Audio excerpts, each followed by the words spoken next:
மருமகளுக்காக explain பண்ணுறதை நிறுத்துங்க. ஏன்னா அது வெறும் வேஸ்ட் ஆஃப் டைம் தான். உண்மையாகவே சொல்கிறேன், உங்கள் மேலே தப்பு இல்லைன்னு நீங்கள் ப்ரூவ் பண்ணுற ஒவ்வொரு ட்ரையுமே உங்கள் நிம்மதியை நீங்களே கெடுத்துக்கிறீங்கன்னு அர்த்தம்.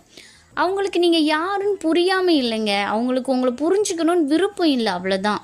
அவங்க மைண்டில் உங்களை ஆல்ரெடி ஒரு வில்லியாகவே க்ரியேட் பண்ணி வச்சுட்டாங்க. ஸோ நீங்கள் என்ன தான் அவங்களுக்கு புரிய வைக்கணும்னு ட்ரை பண்ணாலும் அது ஒர்க் ஆகாது. ஏன்னா அவங்களுக்கு உங்களோட உண்மையை விட உங்களை பற்றி அவங்க மனசில் தப்பாக நினச்சி வச்சுருக்காங்கல்ல, அதை தான் அவங்க ஸ்ட்ராங்காக நம்புவாங்க.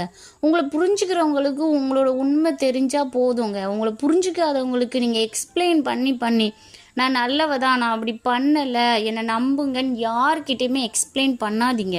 ஸோ உங்கள் எனர்ஜியை வீணாக்காதீங்க, மௌனமாக இருங்க, நிம்மதியாக இருங்க. அதுதான் உங்களுக்கு நீங்கள் கொடுத்துக்கிற பெஸ்ட் ஆன்சர். இனிமேல் எல்லாத்துக்கும் உங்களை நீங்களே நிரூபிக்க முயற்சி பண்ணாதீங்க, எக்ஸ்பிளைன் பண்ணுறதை நிறுத்து.